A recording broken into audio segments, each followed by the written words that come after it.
Radio IMWS.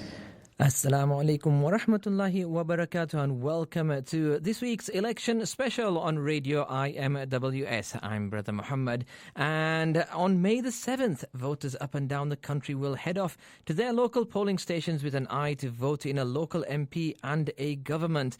With just 13 days to go, yes, 13 days, it's important to make an informed decision and use your vote to shape politics on a local and national level with issues that matter to you. With this in mind, Radio IMWS has been given an opportunity for local candidates to come into the studio and give you, our listeners, a chance to ask the questions that matter to you. Now, as always, my co-host in the studio is, of course, Mr. Ayub. Bismillah. Ayub, assalamu alaikum wa rahmatullahi wa barakatuh. Wa alaikum assalam wa rahmatullahi wa barakatuh. It's really nice to be back here. It almost seems like yesterday when we were here again. Was it last Friday? Yes. Yes, it's it all seems to be it doesn't seem like we've been away from this place, does it? It doesn't, no, because especially we had the hustings as well, didn't we, on the Sunday? Yeah, that's right. So it does seem like a very short time since we were here before. Yeah. All right, okay, are you your usual bit? Yeah, just a quick reminder to all our listeners. IMWS want to make it very clear, and Radio IMWS particularly want to make it very clear to all our listeners, as we have done in the past with all the election special broadcasts, that we are very much neutral and do not intend to promote any particular candidate or a party. However, we will try our very best to represent our listeners, the IMWS members, and the wider community's interests. And to this end, we will challenge candidates on what they stand for and how they will benefit the community as a whole. Yeah, absolutely. Fair comment, isn't it? It is, yeah. It is, and we've heard it a few times. We've actually got the last candidate we're going to have in the studio. Yes, the last candidate, because we might well, on May the 8th, have the winners, have the MPs in the studio. We will, one way or another. One way or the other, we will do that. Okay, joining us in the studio this evening is the Green Party candidate for Batley and Spen is Dr. Nhs Bullock. Dr. Ian, thank you very much for joining us this evening. Thank you. Am I okay calling you Ian? Absolutely fine. Just clarify that. Now then, as always, you will be able to contact our listeners out there. You will be able to contact us via our telephone on 01924505629, or you can text or WhatsApp on 07460809218. Do get your questions in. I know this is the first opportunity Dr. Ian has had. We do have to make a couple of corrections, which local media have slightly are slightly inaccurate on. Misrepresented us, I think. Well, I was going to be a bit more polite, if you want to go down that route. No, the first thing is, it was written in an article that the IMWS admitted not calling the TUSC. In actual fact, there was no admission. It was made clear on all the posters as to the candidates who had been invited. Those posters are still available on social media, and they are also the paper copies are still hanging around on a few walls here and there around Batley and Spen. So do have a look at that. But there was nothing untoward. The admitting part of the article, I'm sorry, but that is a complete inaccuracy. It was made absolutely clear exactly who the candidates, the candidates who were invited to the hustings, and just to clarify, if you weren't here, if you don't know about it, we had to draw a line, obviously, as the IMWS, or rather the IMWS had to draw a line as to who was invited to the hustings, and the line they drew was on candidates whose parties were in the last parliament. So that's why the 5 candidates who were here, or who were invited here to the hustings, that's why they were the ones who were invited. That's cleared up. But I've got Dr. Nhs Bullock, who has also been slightly it's another inaccuracy. Can you explain to us why you weren't at the hustings? I had an 8 a.m. till 8 o'clock p.m. shift at my place of work, which is a local A&E department. Yeah. It's very difficult to change shifts, and I wasn't able to do so that time. Yeah. Yeah, and we did, you can check us on social media. We did actually circulate that information prior to the hustings. Like I say, on the poster, we made sure that Ian's name was on the poster because we wanted people to know who we had invited. And if you look at the top, it does say PPCs invited. But we did make it clear on social media, and we did make it clear at the hustings that it was due to work commitments that Ian could not be in the hustings. But I am pleased you're with us this evening. Now, let's get on with the show. Okay, first of all, Ian, tell us a little bit about yourself and why you've decided to stand in the for the Batley and Spen seat. Okay. I'd like to start off, if that's all right, by just expressing my gratitude and thanks for inviting me on tonight. It's a privilege to be here and a privilege to be talking to both you and your listeners. Well, I'll go back to the beginning, hopefully not in too much detail. I don't want to bore everyone, but I was born in Leeds. I grew up in an ex-mining village, a mining stroke ex-mining village in southeast Leeds called Swillington. I went to university in Nottingham. And I trained as a doctor there. I was supported to all this by my mother, who was a part-time nurse. And from then on, I initially practiced in Nottingham for a couple of years before doing the diploma in tropical medicine, and then travelling back up to Yorkshire, back home, to start work and specialising in A&E. Along the way, I've done a little bit of extracurricular things, if you like. I ran a charity, or I helped run a charity that raised money for other charities in the Nottinghamshire area, and some international charities as well. And then I have been doing A&E full-time since I came back to Yorkshire. I got involved with the Green Party only 2 years ago, so I'm not a professional politician. I joined the Green Party because I was married and I had a 2-year-old. I had a new daughter at that time called Daphne. She made me think about the future that she was going to be growing up in, and the fact that all the parties that I knew of when I was younger, Labour, Lib Dems, Conservatives, all seemed to be singing from very much the same hymn sheet and didn't seem to be addressing the fundamental questions that are facing our society in the next few decades. The Green Party, I felt, was an appropriate vehicle for change. It has a very idealistic standpoint, and it has, some might say, a slightly naive standpoint on certain issues. But I think we're getting to the point where our society needs people to be starting to think more optimistically and more hopefully. And I liked the hope embodied in their message. So I've been involved in the Green Party for 1 year and 4 months now. When I started, there were very few members in this area.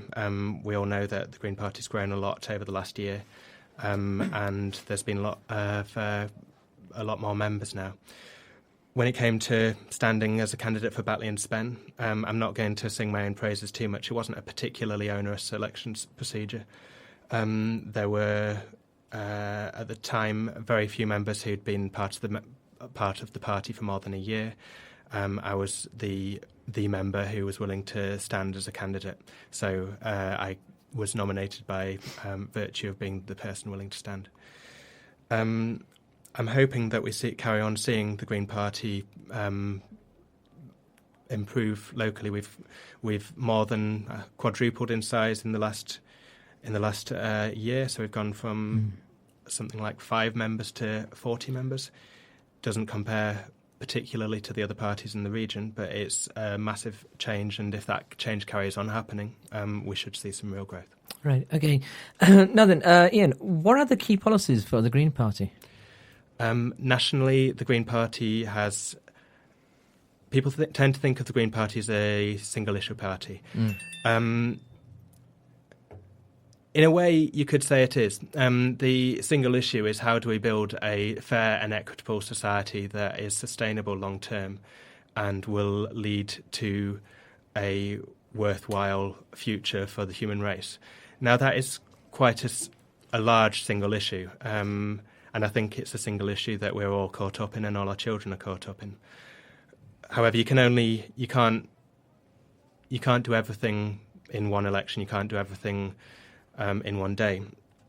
So our policies for the current election are steps towards that goal. So the main policy that we feel will resonate most with voters is keeping the NHS protected, and that's something that's very close to my heart, keeping it public and stripping out any private and profit incentive from the NHS. I also think the policy of keeping it funded from general taxation and free at the point of need is also key to us. But again, that's key to all the parties. So, or they say it is. So it's not a particular differentiator. One policy. I'll try and speed up a bit. I'm aware that your listeners only have so much time. Education. If you don't invest in the education of our young and give people more equal access to university, you don't get the engineers, the artists, the writers, the culture and the hope of our future. So it's a very short-sighted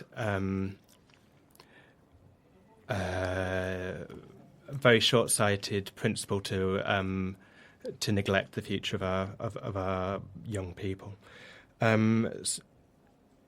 So we've gone through NHS, we've gone through education. In terms of transport, we are pro renationalising the railways, which is something that no other party is properly committing to. Labour has slightly hinted at that, but only because with plenty of wriggle room for manoeuvre. We wouldn't do that in an overly expensive way. We'd just, every time all the franchises are on fixed terms, as they expire, we would just let them revert back to public ownership. I can't talk about the Green Party without talking about climate change and the general future of our society. And our worries about climate change are key to our beliefs, and we would aim to cut the carbon out of our energy generation as an emergency, and that would we'd be aiming to reduce our carbon emissions by 80% by 2030. That means a lot more wind turbines, a lot more solar power, less imports of fossil fuels from the Middle East and from Russia, and give us a lot more control over our own energy policy, and also make, in the long term, our energy a lot cheaper, because you have no more need to mine, to drill, to extract oil and coal. You can just run our energy needs for free, apart from the maintenance of those facilities. Right, okay. Now then, we have got a question coming, and listeners out there, if you do want to send a question in, you can text or WhatsApp us on 07460809218, or you can give the studio a call on 01924 505 629. We have got a text message that's come in. Where do you stand? To be honest with you, somewhere along, I knew this was coming. I'm sure you did as well. Where do you stand with the downgrading of Dewsbury Hospital? Now, I'm going to slightly change that. Do you think it is a downgrading? I have to be incredibly careful with the way I talk about Dewsbury Hospital and Pinderfields Hospital, and it's going to make it very difficult for me to answer any of your questions directly on the downgrading of that of the perceived downgrading or alteration to services at Dewsbury Hospital. I am a doctor and I work in A&E, and I work in A&E in that trust. Now that leads to a direct conflict of interest in that I cannot be seen to say anything that criticises my employers. I'm expecting to be pushed on this during this chat, and I've prepared for it by saying that I just cannot answer questions properly about it. Okay. I do have intimate knowledge of the trust, and as an MP, my role would be to make sure that the healthcare of the local population was one of my top priorities, and obviously it would be because of my professional background. Yeah. I would say that I don't. Both Joe Cox and Imtiaz Amin commented quite strongly on this. I would say that if I was an MP, I would be in a slightly more fortunate position than them, because I would not be having to defend the policies that have led to any decisions around Dewsbury and Pinderfields, because the Green Party has not been involved in any of the decisions in the last 15 years. Okay. So in terms of generally speaking, now Yeah. you've sort of hinted at your sort of heartfelt interest in the NHS. Now, taking that into account, where do you think Dewsbury's hospital stands in terms of the bigger picture, in terms of saving the NHS and developing the NHS? Do you think there's a place for Dewsbury Hospital to be developed further? In very general terms, medicine and medical care is always going to become more expensive. It's going to become more specialist, and it's going to become harder to deliver equally across a region without very difficult decisions. If you take the treatment for a heart attack, for instance, 30 years ago you gave very simple medicines, and those medicines could be delivered anywhere in the country. You could probably deliver them in a GP surgery because some of those medicines were very simple. Now, fast forward to now, you have a system where if you have a heart attack and it is a real heart attack that needs treating fast, you end up being sent in an ambulance to the nearest centre that has a team of about 15 people who come in at any time of the day or night to do incredibly complicated interventions of wires up various arteries in the body to the heart to unblock the blockage of the arteries directly. Now, the cost of maintaining that system in every single hospital in the country is completely unaffordable under any circumstance. And you also have the problem that you need to maintain the skills of the people doing these procedures. And these procedures only need to be done a certain amount of times in a geographical region. So it is difficult to maintain an all-singing, all-dancing hospital in every single town without that care being of a less than gold standard quality. So you can understand how the constituency in Batley and Spen will feel. They've had a hospital in Dewsbury which was fairly fully functioning. It's not all that old, to be honest. It's been actually built during my lifetime, about last 20 years ago or so. And now they're having to sort of think about, take for example A&E. Apart from sort of very basic procedures, if there's something serious, they're going to have to travel to Pinderfields or even Leeds or further afield. Now you can see they're going to feel not just not easy for them to travel that far, but also, other lives are being at risk, because of the distances they have to travel. I would very strongly disagree that lives are being put at risk. I really cannot comment too much on this because it endangers my own job. Appreciate that, yes. But from knowing the people within the management at that hospital, I know that their primary goal is the safety of their patients and the safety of the care they deliver. And there are difficult decisions all over the NHS regarding centralisation of emergency care. And at the end of the day, you want to be able to be looked after with the best quality care that the NHS can deliver. I cannot comment on... No, I appreciate that. I think the reason I asked you that question is, now, having taken sort of, the A&E or most of the procedures for the A&E at Pinderfields, for example, obviously it's going to mean sort of Pinderfields is going to be extremely busy and waiting periods are going to be extended. And, we hear from people that is the case. It's taken much more longer than envisaged.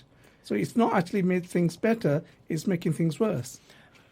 And I appreciate, I think it's difficult for you to sort of... I'm not going to comment any further on the reconfiguration or the decision. That's fine. I can say that on a national level, A&Es are facing extreme difficulty with the pressures on them, and Pinderfields is not alone in that respect. Yeah.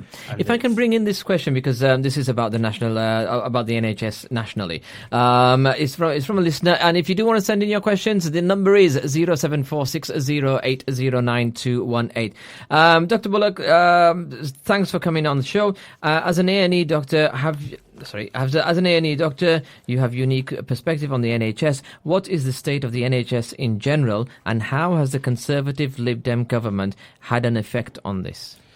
The Conservatives and the Lib Dems came in saying that they were going to increase spending on the NHS, and they also promised no top-down reorganisation. They've delivered in literal terms on the former. So they have gradually increased spending on the NHS. Right. However, the NHS has, over its lifetime, had larger than inflation rises in expenditure every year to cope with the fact that we're getting an ageing and fatter population.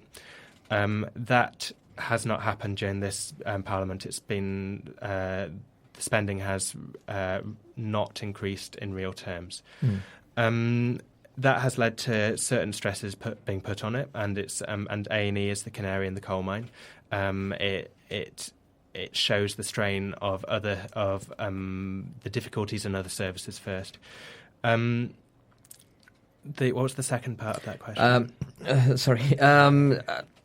The government had what is the state of the NHS in general?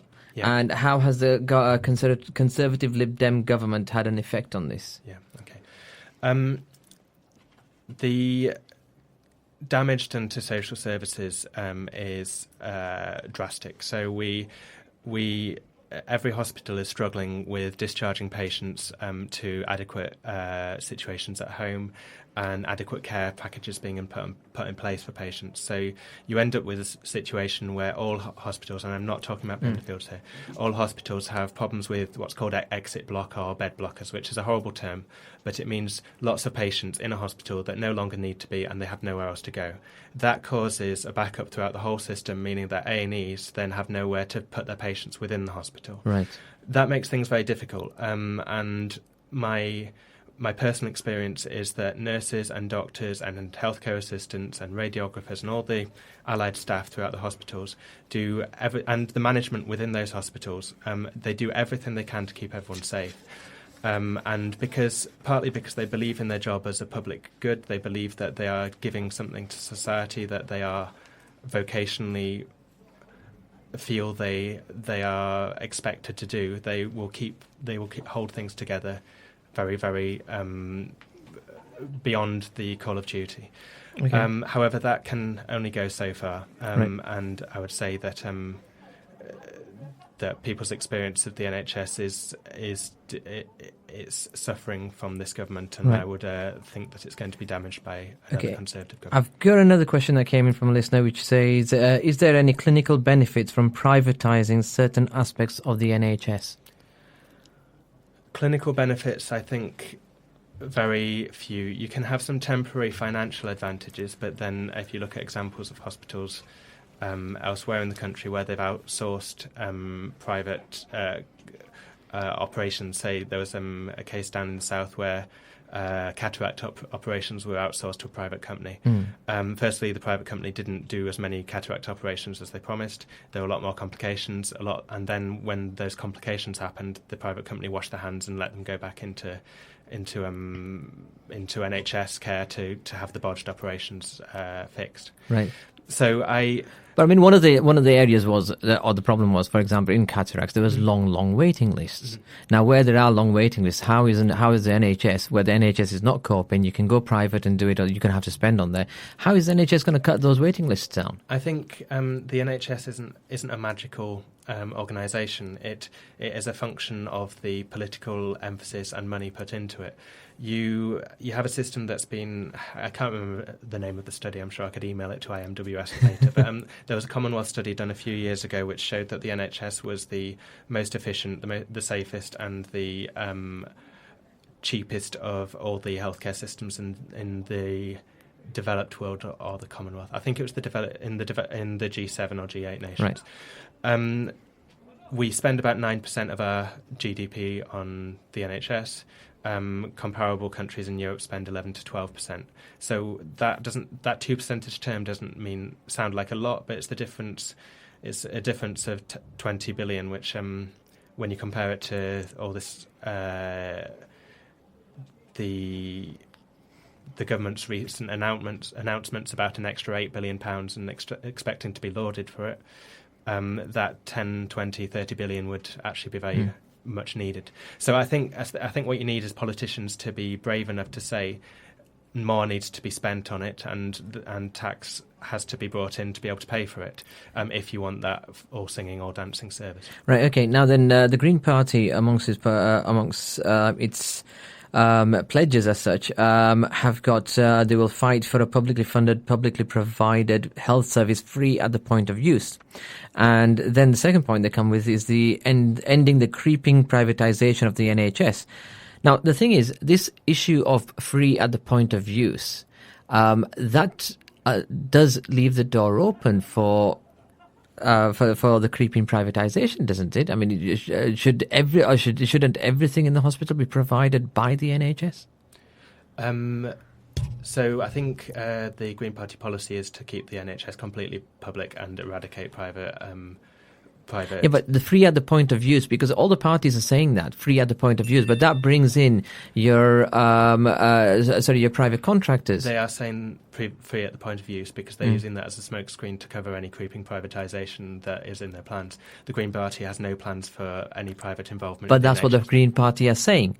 Fight for a publicly funded, publicly provided health service free at the point of use. Publicly provided being the key words in that sentence. Okay, right. So no privatisation. So now, obviously, realistically, I think it's highly unlikely that we have a Green government in 14 days' time. So you could argue that we don't actually have to deliver on that promise. I think that's a fair argument for the other parties to be making. Right. But that is our committed goal, and that is what we would be aiming for if we had any group of MPs in government, and we would be trying to fight for that. Now, you know, in 14 days, if we were in power and we were trying to work out how to get rid of all privatisation within the NHS, it would be a process and it would take time. Right. But that is our ideal, that is our policy, that is our belief. Right, okay. Okay, moving on, we've got another question that has come in. You are listening to Radio IMWS broadcasting live from the Al Hikmah Centre in Batley, West Yorkshire. In the studio today we do have the the Green Party candidate for Batley and Spen, Dr. Ian Bullock. Do send your questions in by text or WhatsApp to 07460809218, or if you want to give the studio a call, the number is 01924 505 629. Okay, what are your views on academies and free schools? How are you going to fund universities if you say they scrap tuition fees? The Green Party want to scrap tuition fees. I think they're the only party who have actually said that. Everyone else everyone else seems to want to reduce them at best. But you want to scrap tuition fees. Now, how are you going to fund the universities then? Okay. There are certain ways that we are looking at funding our proposals. The manifesto is fully costed, so if you are very bored on the night before the election and you want to look through the manifesto, you can find the appendices which explain all of our costings. The headline money-saving features are scrapping Trident. So that would save us around 100 billion over a few years. That wouldn't be an upfront cost. And scrapping HS2, which would, again, save us money over a few years rather than being an upfront cost. Now, the other aspect to our monetary policy, which actually is unlike any of the other parties aside from Plaid Cymru and the SNP and the Green Party in Scotland, is that we are happy to borrow more to invest in the future of our country. So it isn't borrowing more just to make ends meet. It's borrowing more because we have a committed goal of improving the lives and the well-being of our country, and long-term you would expect that will reap rewards.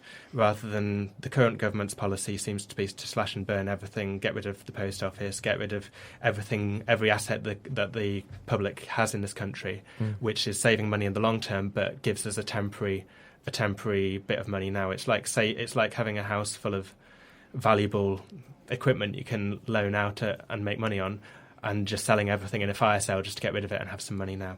So in terms of, was your question about education and university fees? Yeah, the second part was how are you going to fund universities if you scrap tuition fees? And what are your views on academies and free schools? Okay. The problem with academies and free schools, in my view, is that it enables increasing marketisation of the education system. Now, so the problems with markets, the idea of markets, they're very good in a limited context. We're not socialists, we're not communists. We believe in people being able to make their own decisions. But there are some essential public goods that you need to look after: education, health, energy companies, energy services, and public transport.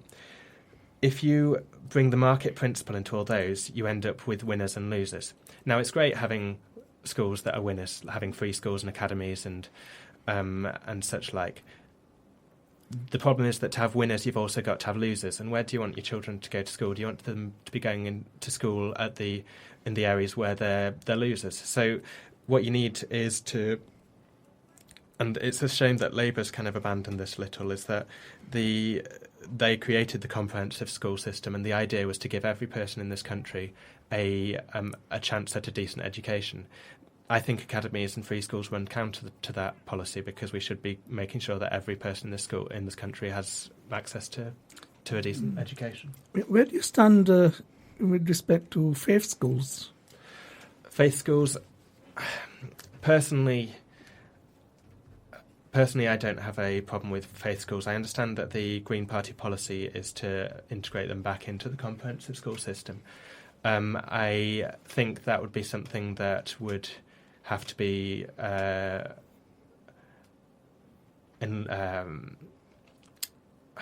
trying to think of the right word, described further if we actually got to the point that we were in power. I think the main thing is that you have a decent standard of education across all levels, but I would imagine that in certain areas there would be allowed to be a religious element in schools, because the Green Party is very, very tolerant to all faiths and religions. Now, I think having a faith school which means that you're only allowed to be of a certain faith to go there would probably run counter to the principles of the Green Party, but I don't know if that is the case with current faith schools in this area. Not necessarily, no. Most of the admission policies should be open to any faith, or they probably have a faith aspect to the policies and procedures. I mean, with regards to academies and free schools, I mean, with the Green Party, eventually, if they were in power, would they eventually get rid of these schools and aim for a comprehensive system? I think free schools would... I can't imagine us closing all free schools and leaving children without a school on the day of our eventual... Conquest. No, I mean, I think I don't want to get into being silly, but I think the Green Party policy on free schools is that they would be reintegrated back into the comprehensive system. Yeah. I doubt that you'd be closing schools and leaving children without education. What would happen with grammar schools? Grammar schools, again, would be reintegrated back into the comprehensive education system.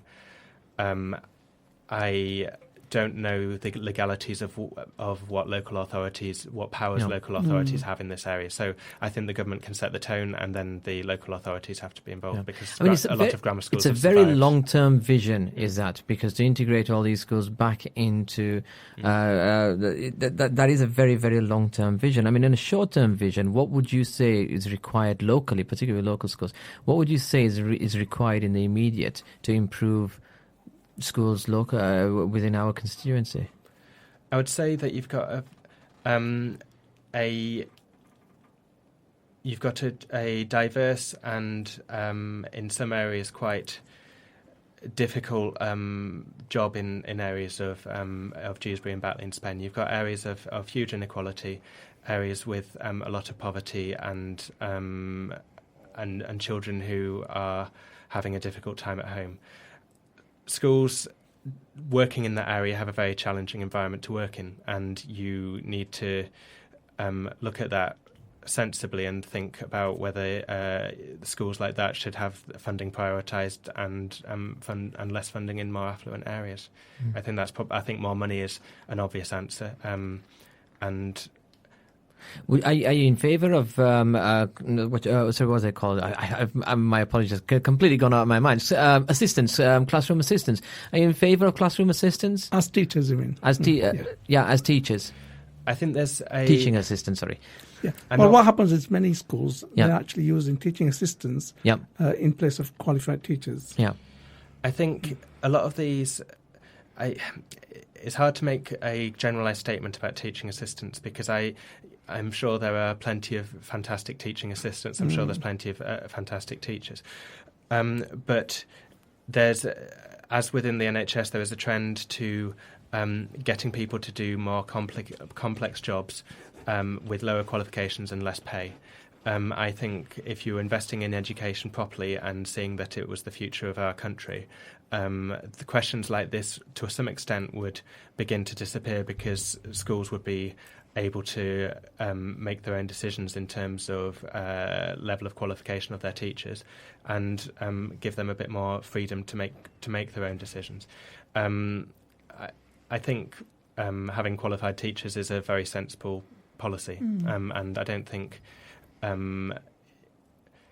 Okay, it's difficult. Okay, you mentioned about increasing the funding to schools that are struggling. Now, one of the things about the academies is that's the idea behind them, to increase the funding. If you're not going to have academies, how are you going to increase the funding to schools? I think we would be. What you're saying with academies is, again, you're talking about academies which are separate from the comprehensive school system, and that's getting away from the central idea that schools should be there to deliver a decent education to all members of society. Yep. And that's why I don't think that you should be selecting certain segments of that education system and prioritising them beyond trying to equalise inequalities within local populations. Yeah, but the main reason for academies, the head teachers we've had in here who want to go into, want to turn their schools into academies, are saying because it's going to open the door to more funding. Yeah, because they get then get preferential That's right. treatment. So if struggling schools are going to need more funding, it's not there in the councils. But non-struggling schools can also apply for academy status as well.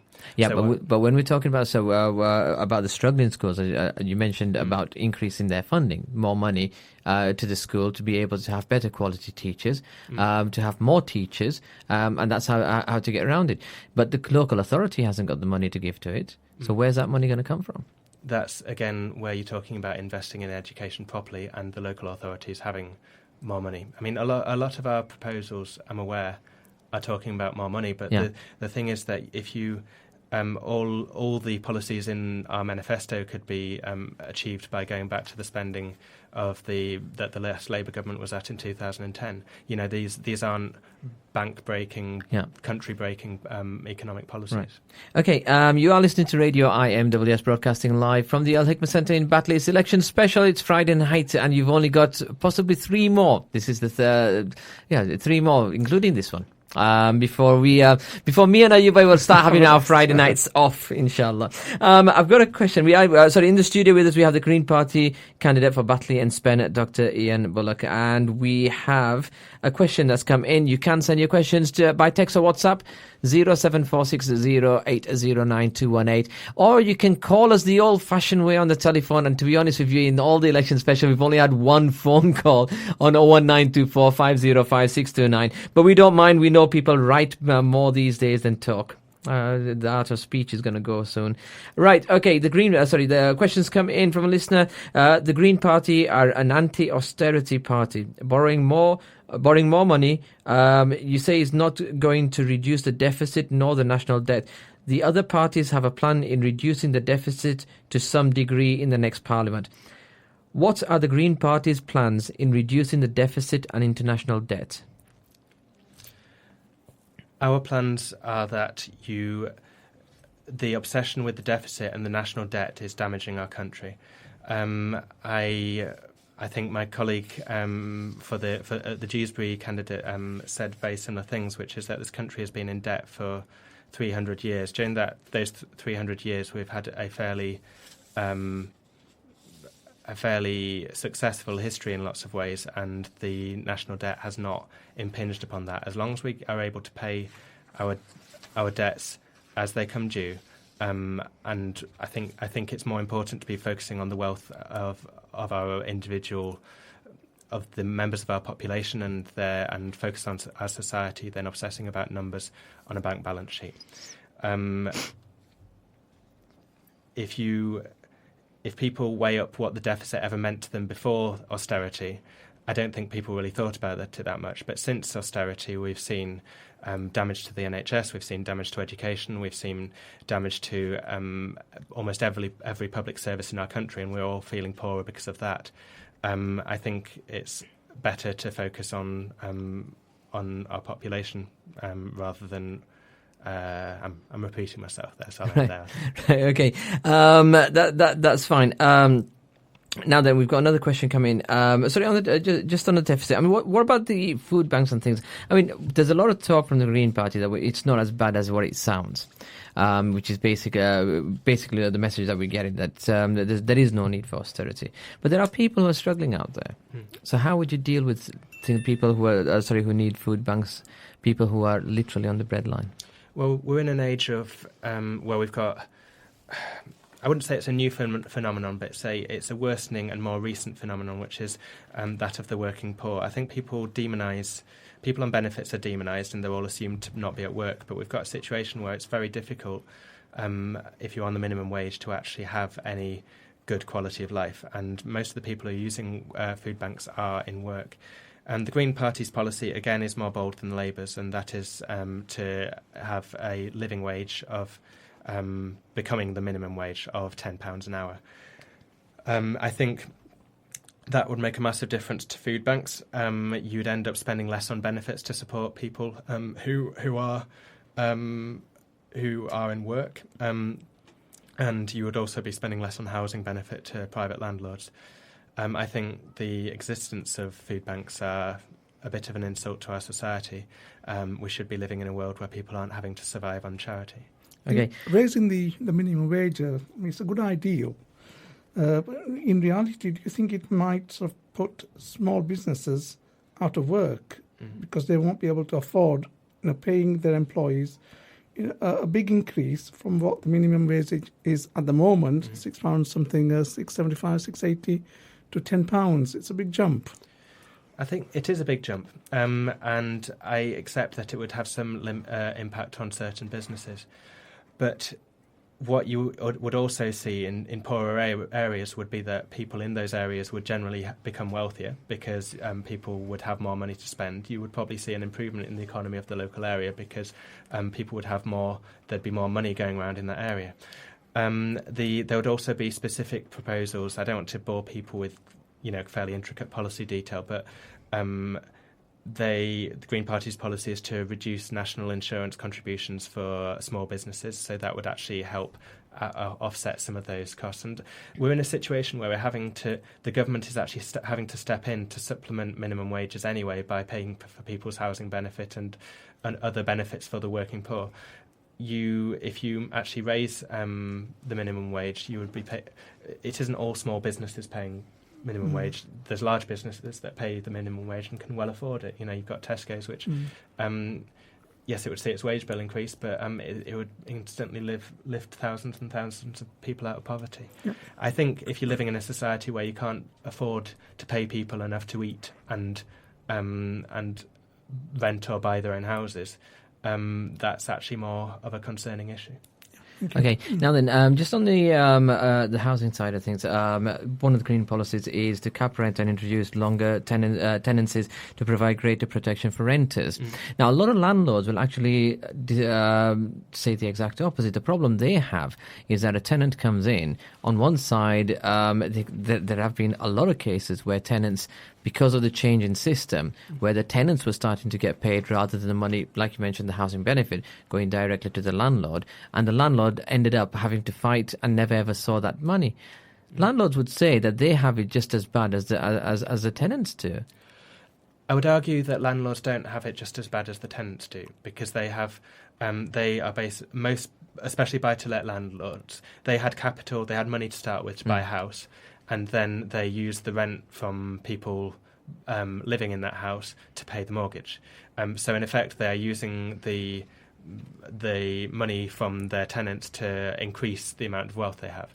Now, that sounds fine on an individual level, but it's become a corrosive element in our society where you have a generation of young people who cannot afford to buy a house because of the wealth of buy-to-let landlords. I think we need to. Renting is becoming a much larger feature of our society, and renting historically in this country was actually fairly limited, and it was mainly restricted to younger people. Now you're getting whole families growing up in rented accommodation with no real power, no real ability to set the terms under which they're renting. And that means that they're subject to massive risk of being hard done by in terms of having short notice periods for being kicked out, having a loss of security, poor quality heating, all the things that if you look in European countries where there's a lot more renters, those renters have a lot more rights, and you end up with a much higher quality of rented housing as a result of that. Okay, we've got a few questions that I've lined up. Okay, let's get to the questions. Listeners asking, thank you, Dr. Bullock, for speaking frankly and openly. My question is, do you think crimes of hate, particularly against Muslims, is on the rise? If you are elected, what do you propose to do to tackle this? Okay. I think the public discourse at the moment isn't particularly helpful to immigrants of any kind, and so obviously that applies to any first generation Muslims who have come over. I think in terms of longer term, we've had a horrible public debate over Islam over the last 10-15 years, which has seen a lot of Islam being tarred with the same brush based on the actions of a tiny minority. I think whilst the UKIP and other parties are officially about immigration from the EU, which doesn't normally come from Islamic countries, they have a lot of racism is beginning to kind of spiral out of that debate, whether intentionally or not on the part of UKIP.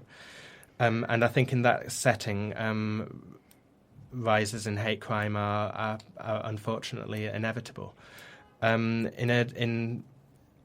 my own within this district, I mean, if I was elected, I would treat hate crimes as incredibly important. I would obviously be speaking to the local police, but this is all hypotheticals.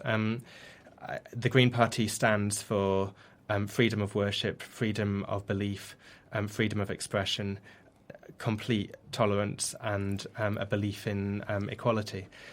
I think those principles speak for themselves, but until we are in any position of power, it's going to be hard for us to affect any change on that. Okay. Now then, there are laws obviously to protect people against things like racism, anti-Semitism, sexism, even almost any form of discrimination. There isn't any to protect people against Islamophobic attacks. Now, why hasn't the Green Party? Because, like you say, the Green Party is a party that is open to everyone, and it is a party that takes into consideration the faiths of people, etc. Why hasn't the Green Party put on their manifesto something to counter Islamophobia and to recognise an Islamophobic attack as equally to an attack that is racially motivated or anti-Semitism?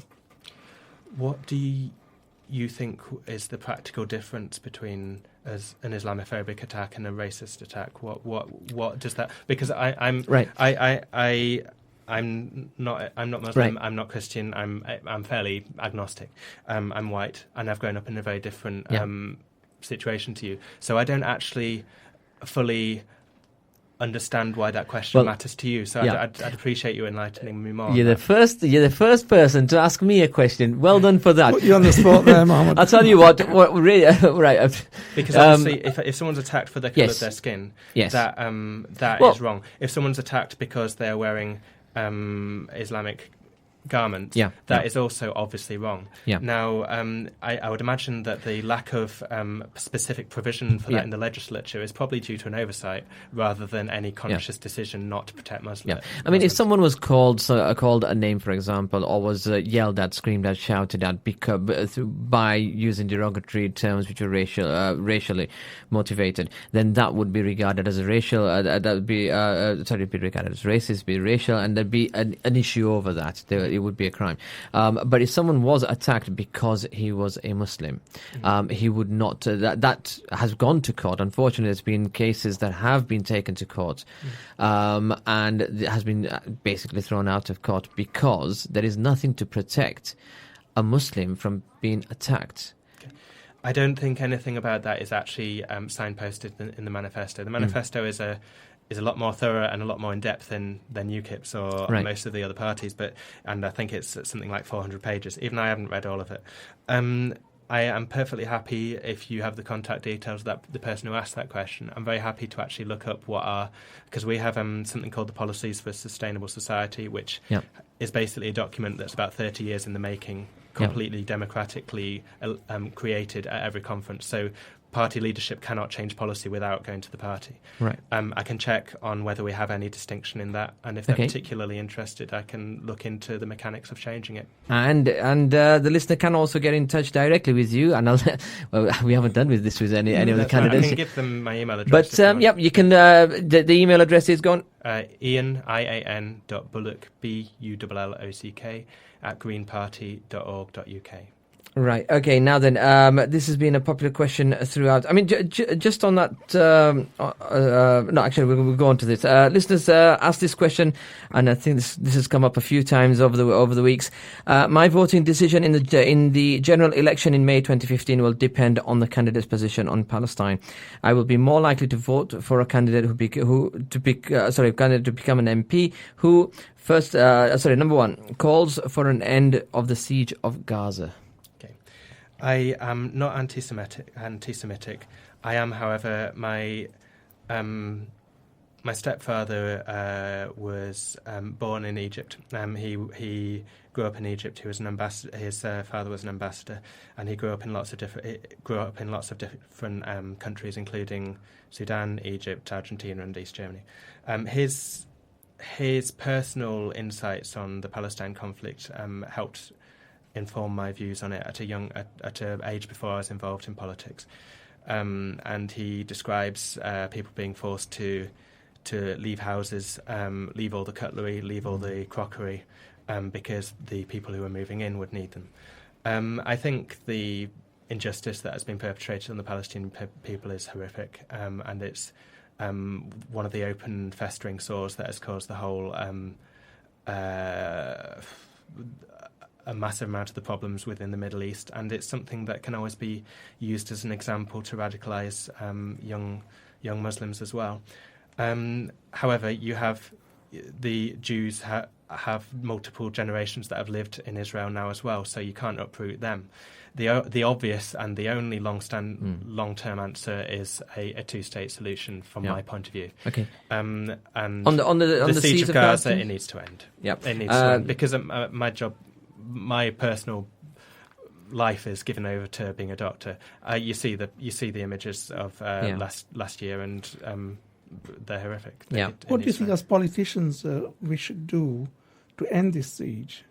No further arms to Israel, and I would be in favour of sanctions against Israel. I think that is Green Party policy as well. But if I was ever elected as a Green Party MP, I would be fighting for that and changing party policy if it doesn't fit with that. But I think it does. Okay. There's a list of questions. This has been asked, I think, of every PPC we've had in. Secondly, calls for the protection of Al-Aqsa against in Jerusalem against extremist Israeli settler attacks. And can you name was that one of the... Jerusalem, the Masjid Al-Aqsa, the Al-Aqsa Mosque in Jerusalem. Okay, well, I mean, I think if you spoke to any candidate here, they would give the same answer, which that's wrong. I don't think that particularly differentiates me from any other candidate. No. But it's an easy one for me to agree with. Calls for the immediate end and unconditional end to the occupation. I think you've more or less said that already. As an MP, what parliamentary tools would you be using to promote justice? We've just asked that question. You've said that, I think. What are your views on the EU-Israel Association Agreement? Should it be suspended under Israel?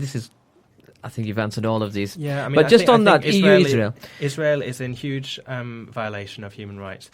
Now, I'm not being pro-Muslim and anti-Jew here. I'm saying that there is an obvious violation of human rights, and human rights are what matter. You know, people deserve to be able to live have children, not see those children blown up, have a decent quality of life, and that is what Israel is denying to the Palestinians. Yeah, and I think something that's missed, and we have mentioned it before on this show as well, is that we want all the children in that region, regardless of faith, to be able to sleep at night without the worry of something's going to happen. Yeah, I don't like Israeli children being hit by rockets either. Absolutely, and I know we've said that before as well. Now then, but you've mentioned that you've got your knowledge of the crisis there and the situation there goes quite distant back. What have you been involved in before in the past regarding Palestine? Very little. I have. When I alluded to involvement in a charity in the past, we used to run a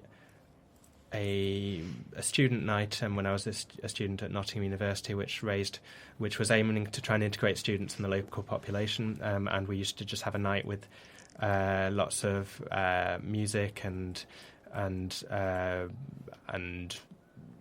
of different art forms and poetry and poetry readings and art up on the walls and things.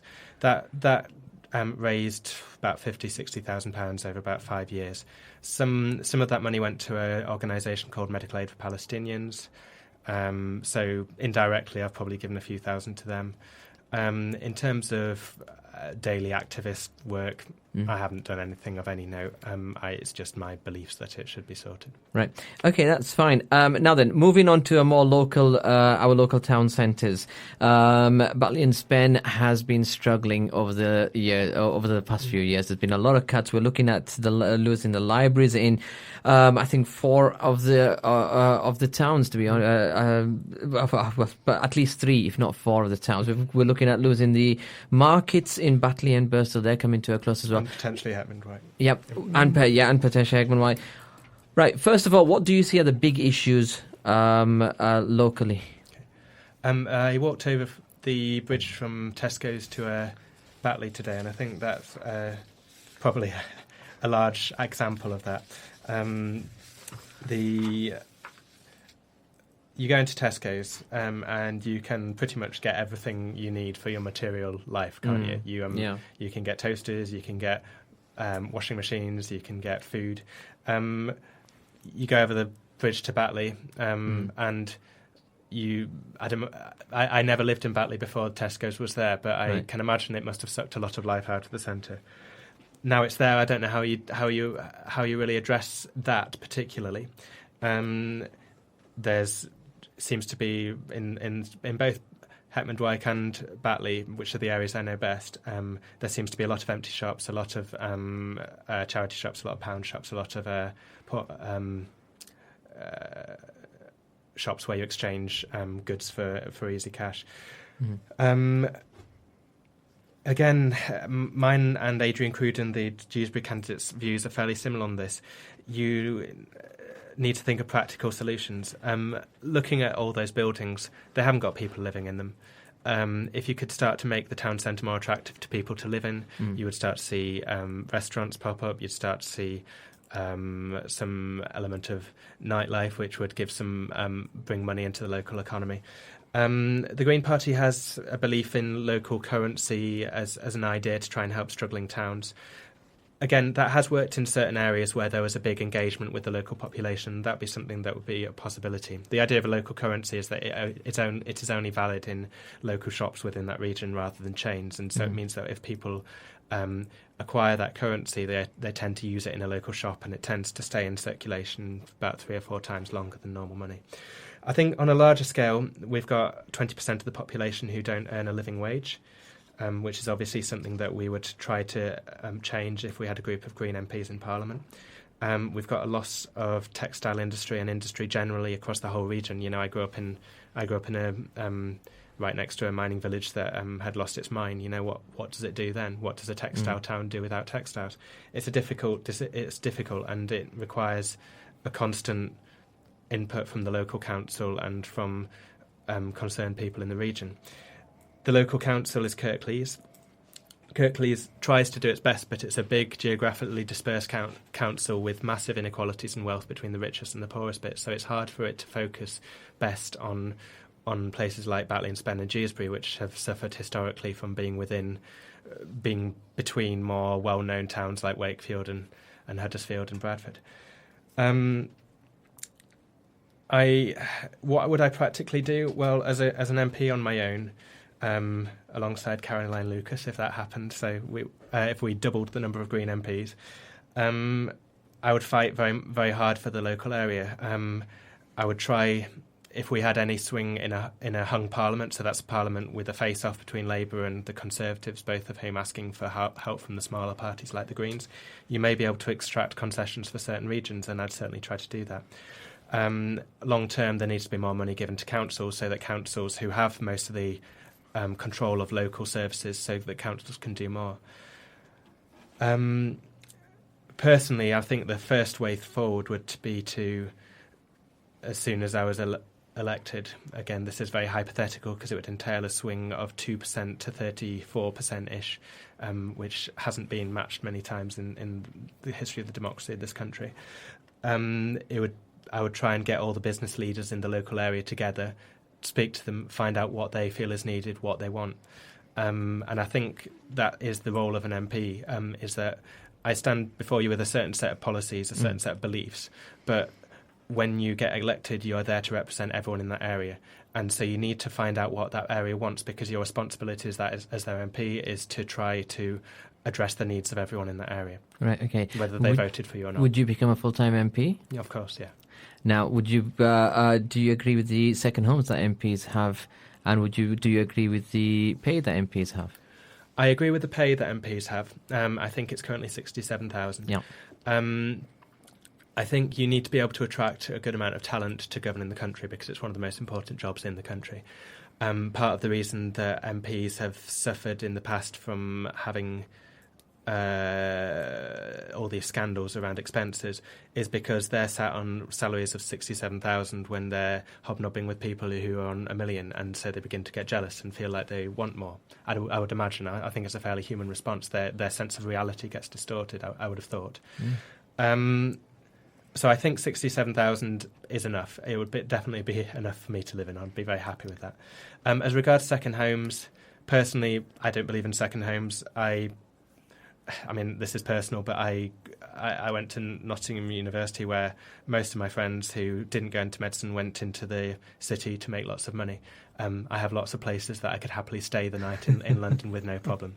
But I think on a sensible answer to that, you could very easily build a very nice block of flats and have MPs staying there when they're working, and then come home to their families, and they could have a nice luxurious flat if that's what they want. I've heard Adrian mention that as well. Is that I didn't actually know he'd mentioned it. I don't know of any specific green policy for that. All right, okay. That's specific green policy. But it would be my policy. I feel there's some telepathy there between the green candidates. I genuinely didn't know that was his He policy. did actually mention that, but that was at the Dewsbury hustings. Now then, obviously you're standing in a constituency that is a very diverse constituency. There's a lot of wonderful things out there, but obviously there's some. It's not always seen in decent light. You've mentioned already that how Islam has been portrayed over the last decade or so. We've seen during the last Parliament or during the last government, 2 occasions where the same bill, slightly reworded, was brought in to basically ban the Muslim veil. What's your stance on the Muslim veil? I have no stance on it, beyond believing that people have the right to do what they want as long as it doesn't harm other people. Right, okay. And what about the issue of the religious slaughter of animals? Again, I know the Green Party has no stance on that. I don't personally know much about the religious... are you talking about halal? Yeah. I don't know much about it. From experience... in my medical career, if you lose all your blood volume very quickly, it happens very quickly and you don't really know it's happening. Yeah. I would imagine it's fairly similar for animals.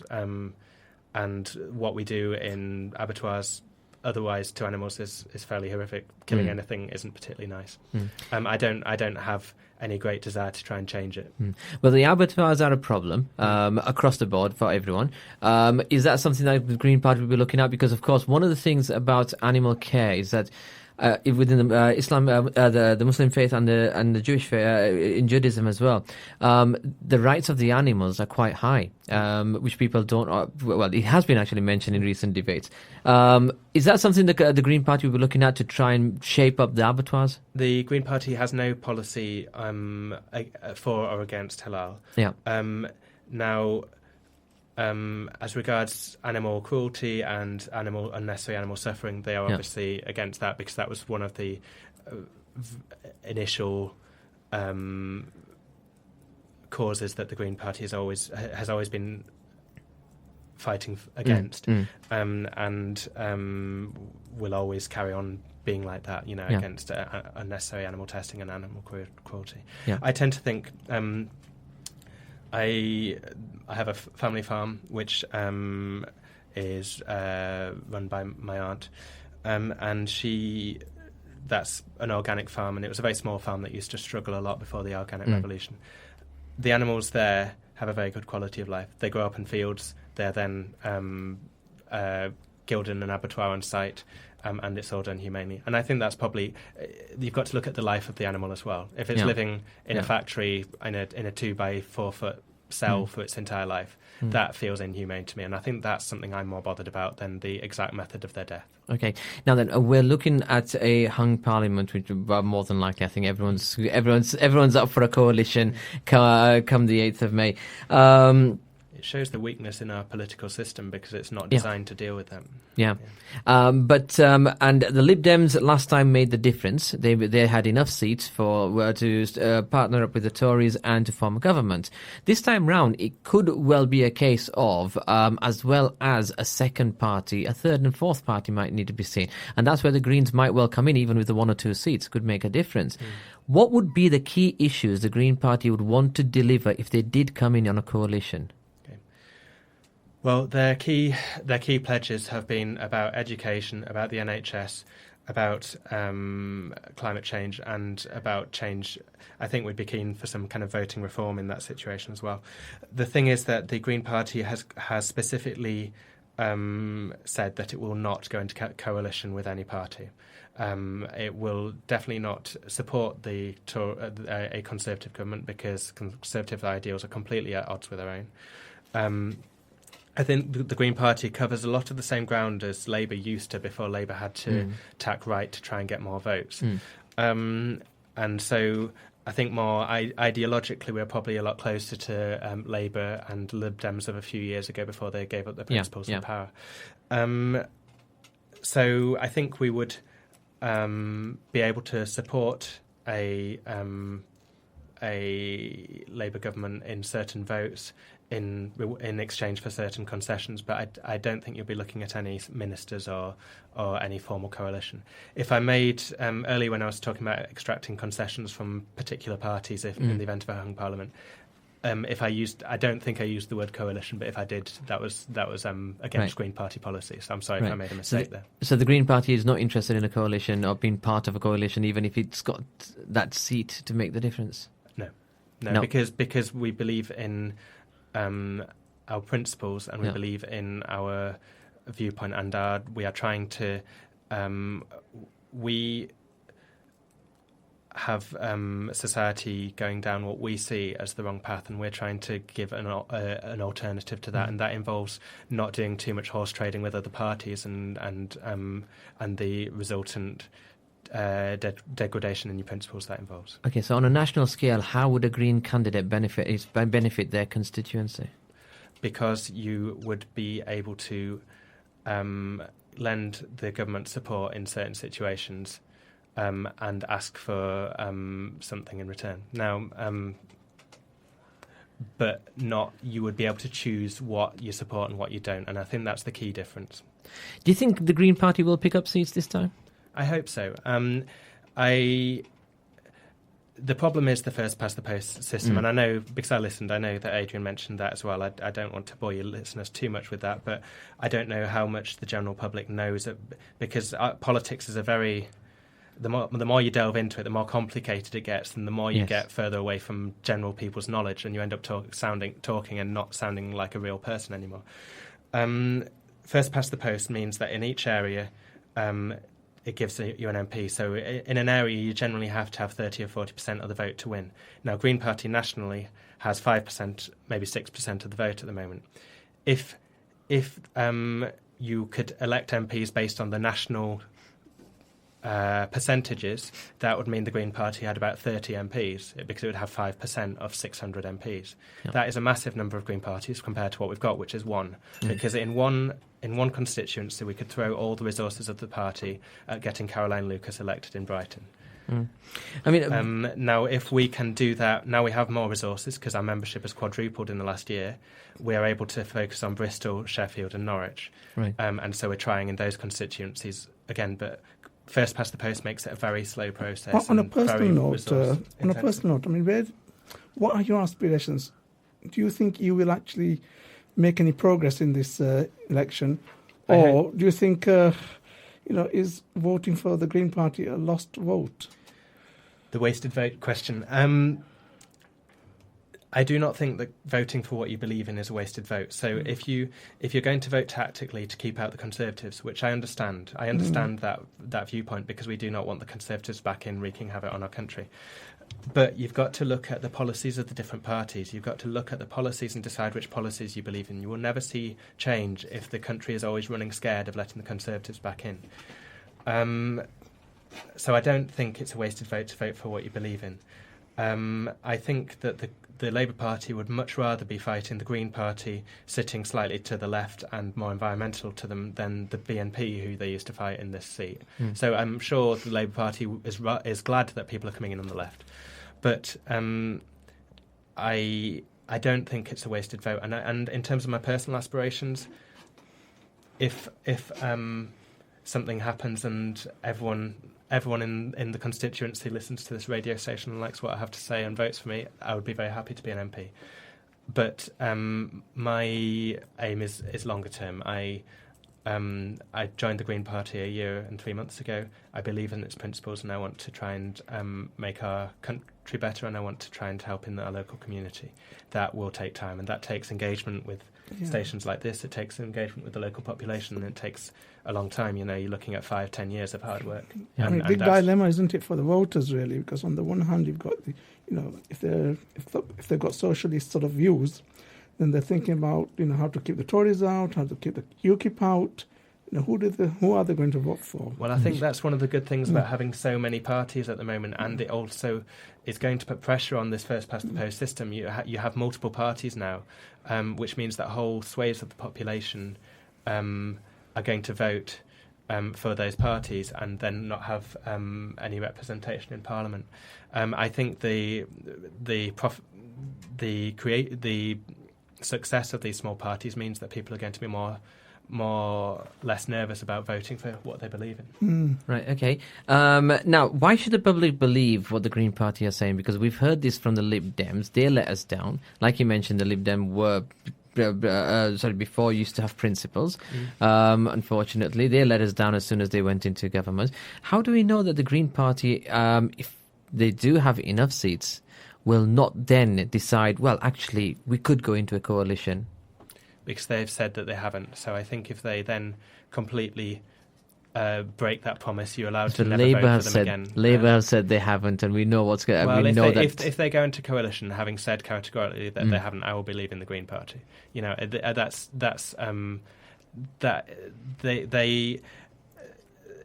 certain luxuries to not having power, and that is that you have your principles and you can talk about your principles. The Green Party realistically haven't had power on a national scale since they existed, but they've always talked about the same things, which is what is the future of our society? How are we going to live in a world which only has finite resources and ever-expanding needs? In local areas, you can see what the Green Party has managed to do in Kirklees.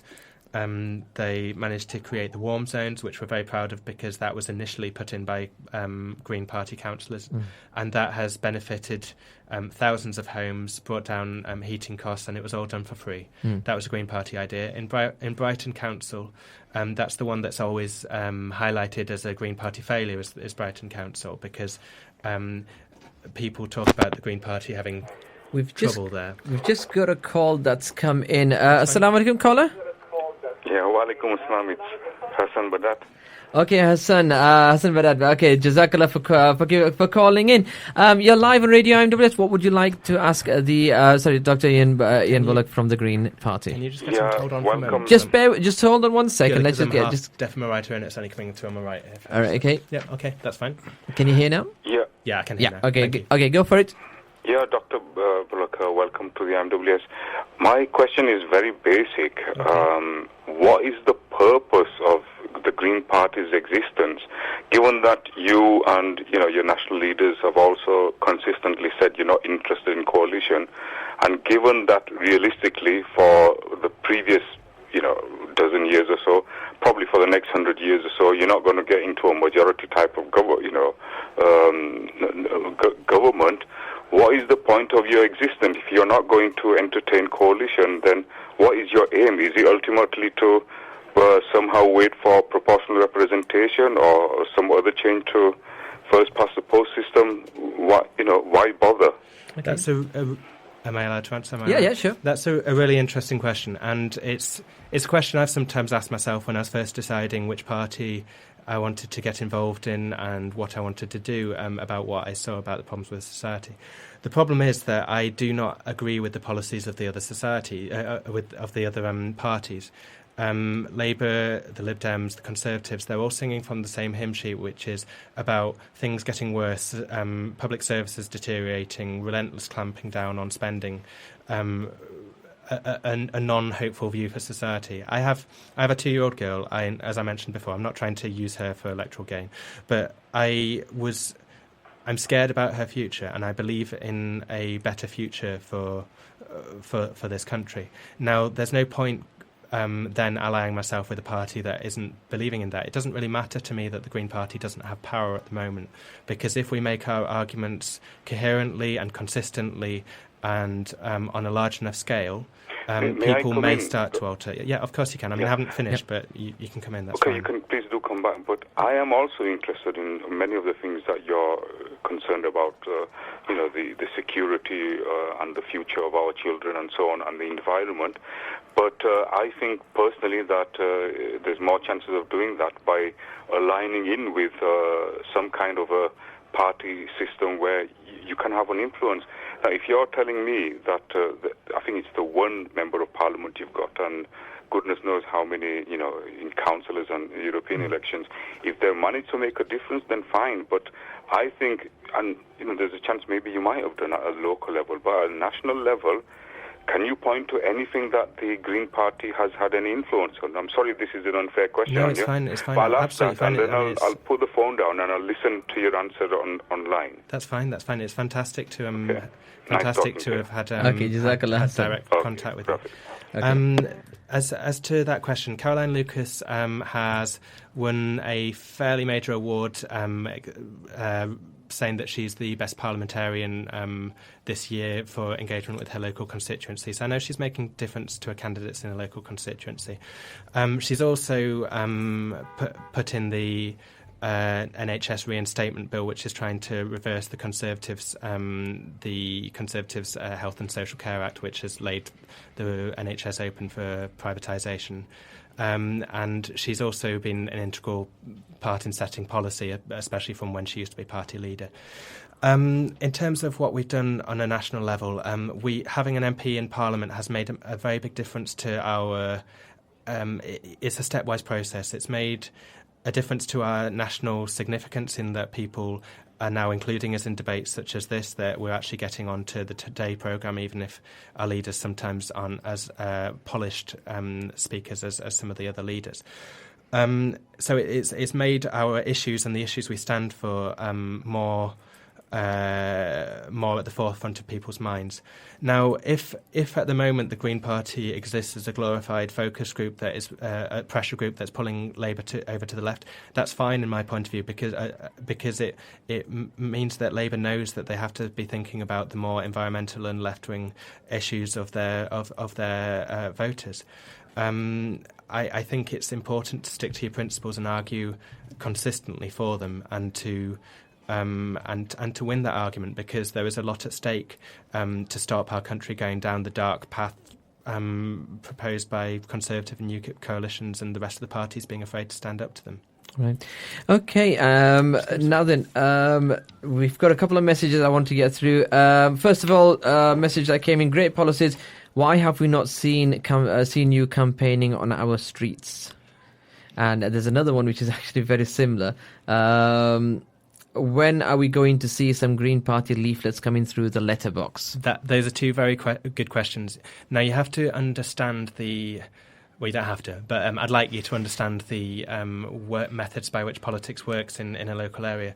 The Labour Party...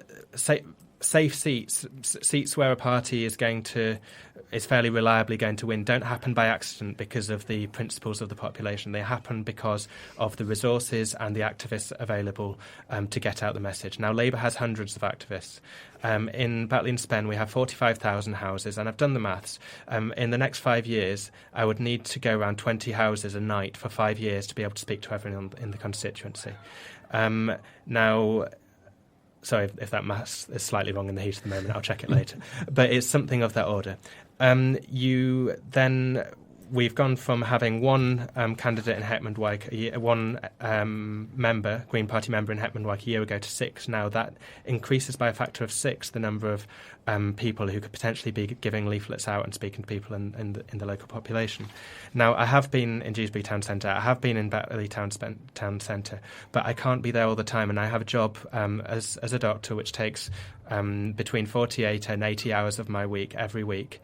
I also have extracurricular involvement in medicine to maintain my professional skills. That takes time too, and given that it is not certain that I'm going to win, I cannot neglect my job as a doctor.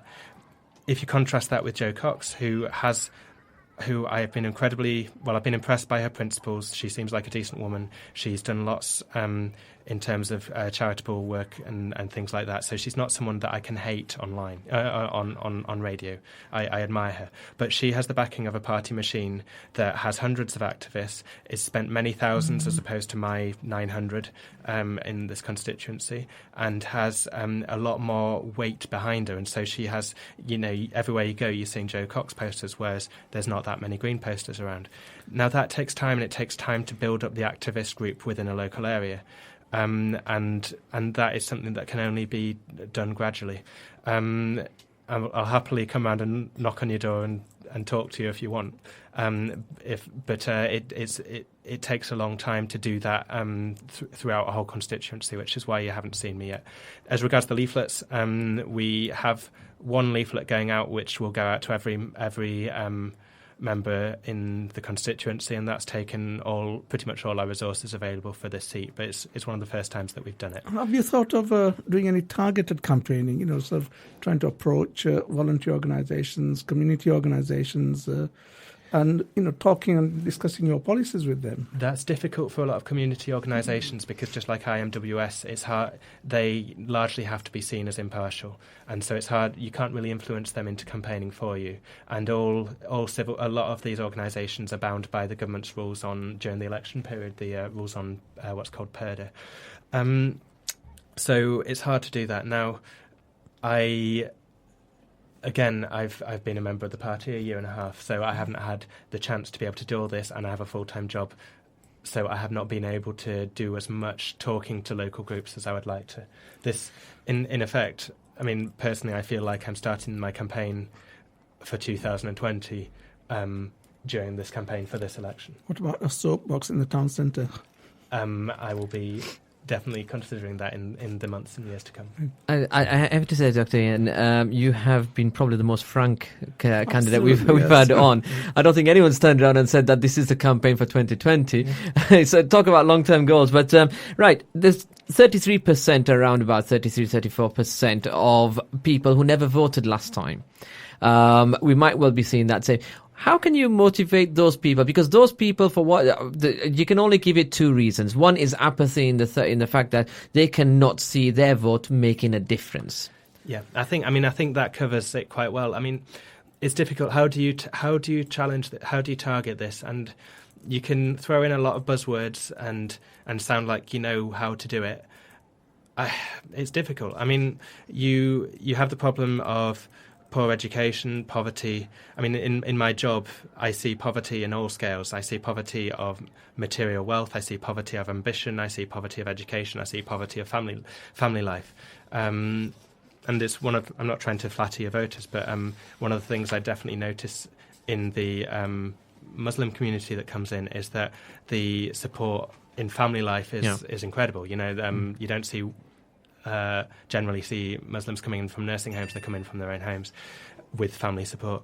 But you see a complete a deterioration in society where people believe that no one cares about them, where they believe that there's no hope and there's no decent job, there's no chance of their children going to university, there's no chance of their children getting a decent job. And in that situation, why would you believe all these people who don't speak in a language that is comprehensible? They differentiate themselves by tiny little points to try and win something over a different party. It's hard. I feel genuinely if I could properly explain the Green Party's beliefs to all those voters that don't vote and explain how our policies would benefit their lives and the lives of their children, and they would vote, and they might. I'd hope they'd vote for the Green Party, but I don't know how to do it without a massive amount of resources. Well, you never know. This show will be uploaded onto YouTube as well, and it will be circulated. And we do have a fairly good listenership across the constituency as well. You never know. The 33% who don't normally vote, plus the Green support, plus the traditional Labour voters, because as you mentioned, the Green Party have moved more closer to what the traditional Labour Party. Or maybe Labour have moved further away from where their traditional policies used to lie. I think we could start another debate on that one. But I have got a message. So if you get all those votes, then you could possibly win. Indeed, I could mathematically. Yeah. I genuinely hope I do, but I can't sit here and tell you that I'm going to win. I'm very well aware that I'm here alongside the Conservative and the Labour candidate, and you have not had any other candidates on the station, as far as I know. The Lib Dem. For Batley and Spen? Batley and Spen. Okay, I didn't realise that. John Wilson, but no UKIP. No, unfortunately, I think that by the time we started to cover both constituency, we had to limit who we could have on. So I would hope that this broadcast will let people think about the Green Party. Yep, indeed it will. Now, you've mentioned, I just want to ask you one last question, though. You mentioned 2020 as the more realistic possibility of succeeding of winning the election. What are you going to do between now and then that's going to gain you that support? Because I know the Green Party are always in the back of people's minds. They're principled, and a lot of people around here are principled. They've got good policies that people can support. They've got some policies that people don't understand, and media doesn't help. National media doesn't help on ridiculing some of the policies. But what are you going to do to convince people by 2020 that the Green Party is the right party? You have to get your principles and your beliefs across. So that's in multiple ways. So at the risk of sounding like a child of the 2000s, social media is important, so Facebook and Twitter.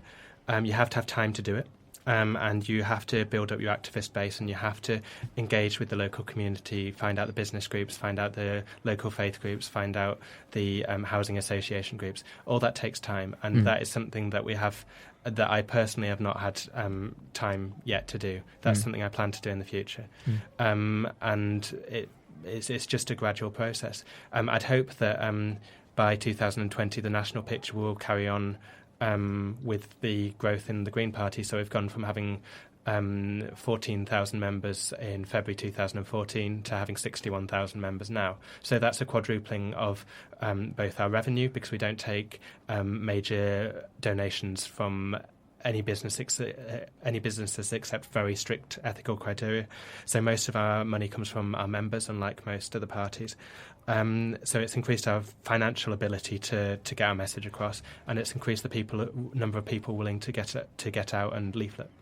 Right. Okay. Now we have got a message that's come in from a. It's a message, not a question. One of the listeners have sent in. Thank you, Dr. Ian Bullock, for coming on the show. The appeal of the Green Party is they are principled. I hope the membership and volunteers increase so that we can see some more campaigning in Batley and Spen.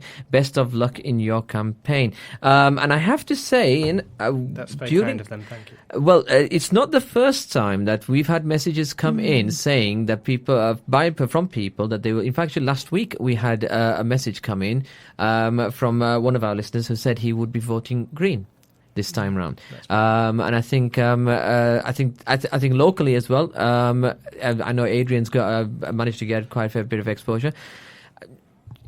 I wouldn't write yourself off too early. Well, every vote's appreciated, both because it's a vote and both because it means an incredible amount to me to have people look at our policies, to, if they've listened to me chat and it's influenced them, to actually have them know that there's a party out there that is actually trying their hardest to put what we see as a positive vision for the future. I think for the ordinary voters, I think there's a lack of awareness about what the Green Party stands for. All they know about is what they hear in the tabloids, which is fairly negative on most occasions. I mean, sometimes I wish we could rename it the Protect the Future and Give All Your Children a Hope Party, but it's not particularly catchy. But if you could get away from this image of them as obsessed with the environment, with badges and the environment, if you could actually realise what they're worried about is the future of our society and trying to make it a better society that works for everyone within it, and that is what it is about. And the career politics of other parties seems to lose. I think most people go into politics for that, but they get absorbed by the game of politics in the Westminster kind of bubble that makes every little bit of kind of drama within politics seem to matter. Yep. You know, just the coverage of our leaders and in the debates and things recently, everyone's focusing on the leader and how polished they were at their presentation rather than on the actual substance of the policy. True. Yeah. Yeah. Okay. Now then, Dr. Ian Bullock, thank you very much for joining us on Radio IMWS Election Special. And we wish you the best of luck in your campaign to become the next MP for Batley and Spen. I'm sure, I'm sure you'll be picking up votes because we've had that, actually Nhs mentioned here. I think people are a little bit fed up. I think the Greens are starting to gain, quite a fair bit of support. But just before we finish, I wanted to bring you on to local, something. It's been. I haven't done this to any of the PPCs, but on a local half an hour, level, isn't it? This? I know it could be. It could be. On a local level, maybe not a full half an hour because it is my 5th wedding anniversary. So is it? Yeah, so that's how much I care about. No, I'm fine. I'm joking. Well, that's how much. Many congratulations. Indeed. And there you go, Mr. The gentleman who wrote the article. There you go. That's how committed Dr. Ian Bullock Feel is. free to apologise to my wife.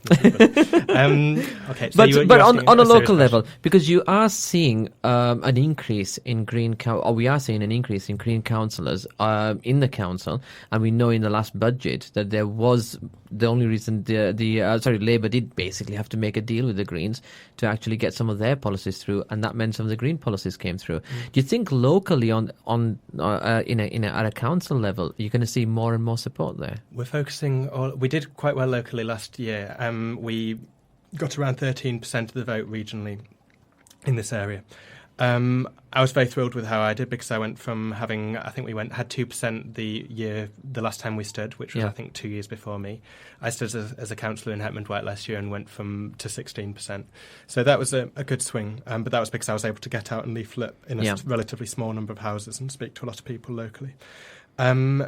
We're focusing our resources on the next best performer last time, which was Dewsbury West. And so the councillor candidate there is a gentleman called Simon Cope, who is very principled and has been working tirelessly through the last year to try and get his message across since the elections last time. So I think he has a genuine chance, and we're putting a lot of our resources into him.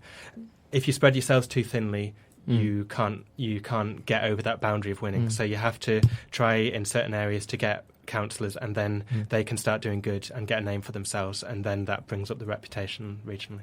Right. Okay, and genuinely, all the best of the best of luck to you.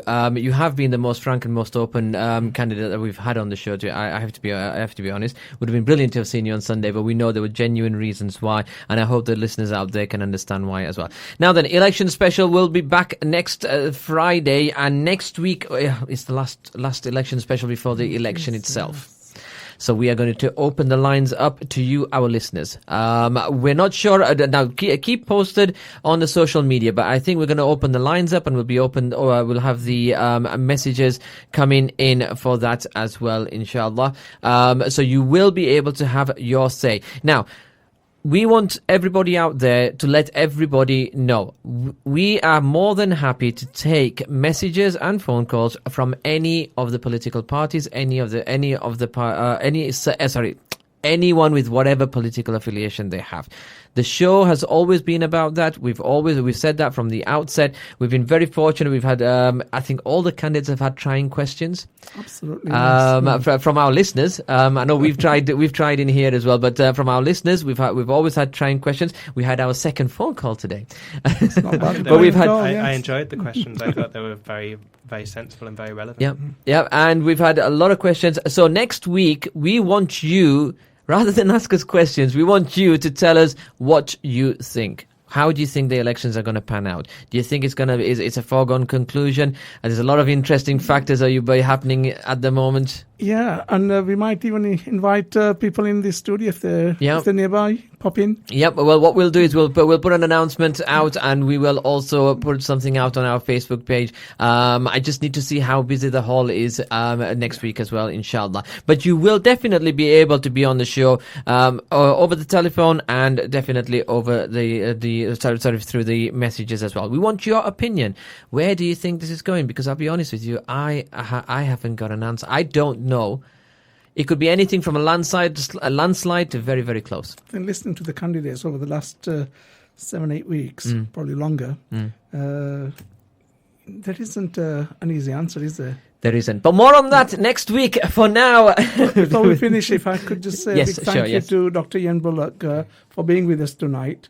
Thank you very much. And happy anniversary. Thank you very much. Please give our apologies to your wife for keeping you longer than we thought. Yeah, is she listening? She is listening. Can I just say it's an honour to have been asked, and it's been an honour to have spoken to you all tonight. No, it's been a pleasure. It's been a pleasure, and we do hope we might be handing the show over to one of our other presenters, because I think we need a break. But hopefully after the elections, we are planning to keep some form of a show going. It might be infrequent, but hopefully we'll be getting more parties in so that we don't lose it. Politics is for life, not just for elections. In the meantime, we will be back on the air on Sunday with our live shows. Sunday afternoon, 1:30 p.m. will be Kids Zone, followed by the Islam program on Tuesday from 8 p.m. Wednesday, we've got Gujarati. Thursday, we've got the Community Affairs. And next Friday, we've got Election Special. Listeners Week. Spread the word. Have your say. That's it from me and everybody in the studio. Assalamu alaikum wa rahmatullahi wa barakatuh. Good evening. Good night.